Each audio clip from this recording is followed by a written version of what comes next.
C'est officiel, la Côte d'Ivoire est qualifiée pour les huitièmes de finale de sa CAN grâce à une victoire du Maroc sur la Zambie, 1-0. Avec ce résultat du Maroc, la Côte d'Ivoire finit parmi les 4 meilleurs troisièmes à l'issue des matchs de groupe. Les éléphants continuent l'aventure sans leur entraîneur principal, Jean-Louis Gassi, viré par la Fédération ivoirienne de football.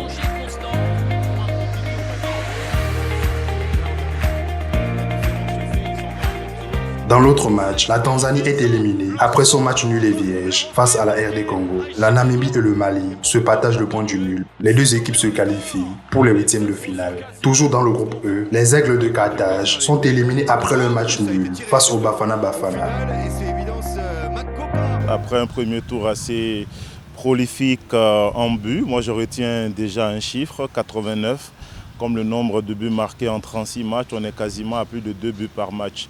Depuis que la CAN est passée à 24, en 2019, on a eu 68 buts. En 2021, on a eu 68 buts.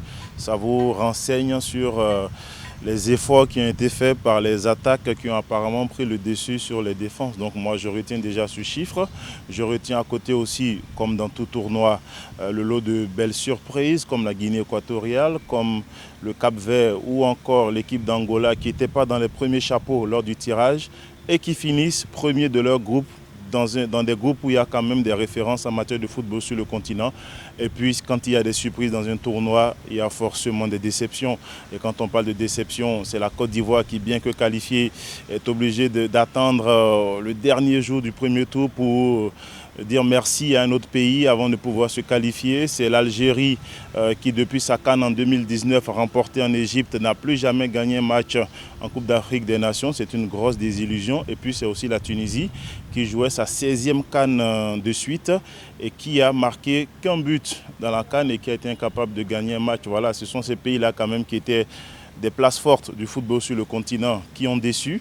Le Ghana aussi, on peut ajouter le Ghana, mais il y a vraiment ces pays comme le Cap-Vert, l'Angola, la Guinée équatoriale, la Mauritanie qui apportent une bonne dose de fraîcheur pour nous montrer que ce foot africain-là est vraiment en train de gagner en expérience, en maturité et en signaux positifs tout simplement. Plusieurs rencontres chocs seront au rendez-vous de ces huitièmes de finale, en l'occurrence Nigeria-Cameroun ou Sénégal-Côte d'Ivoire. Un Sénégal-Côte d'Ivoire sur le papier peut être l'affiche de la finale de la CAN, mais quand on regarde un peu les dynamiques de ces deux pays sur le premier tour, on a le Sénégal champion d'Afrique en titre qui a fait un 3-3 avec 9 points, qui a marqué 8 buts.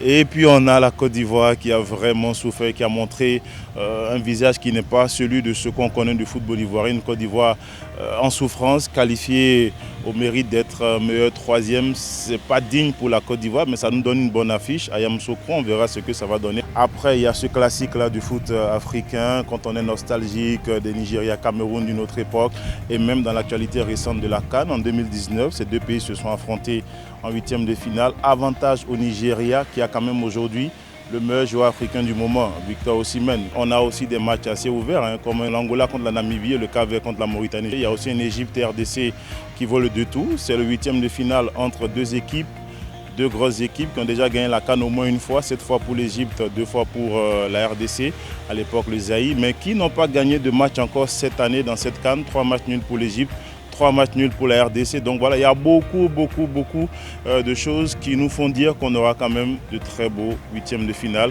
et surtout encore d'autres beaux matchs pour cette 34e Coupe d'Afrique des Nations là. Plusieurs favoris, à l'instar du champion d'Afrique en titre, sont bien placés pour la victoire finale. L'une des 16 équipes qualifiées pour les huitièmes de finale va finir par gagner la CAN.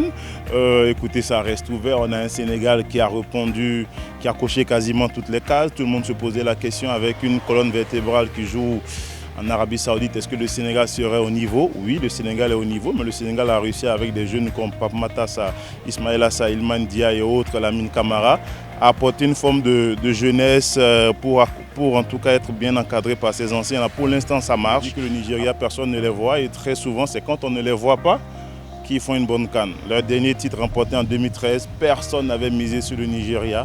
À l'arrivée, ils ont gagné la CAN en battant le Burkina en finale, en éliminant notamment la Côte d'Ivoire sur la route qui les menait au titre. Donc voilà, pour moi, ça reste ouvert.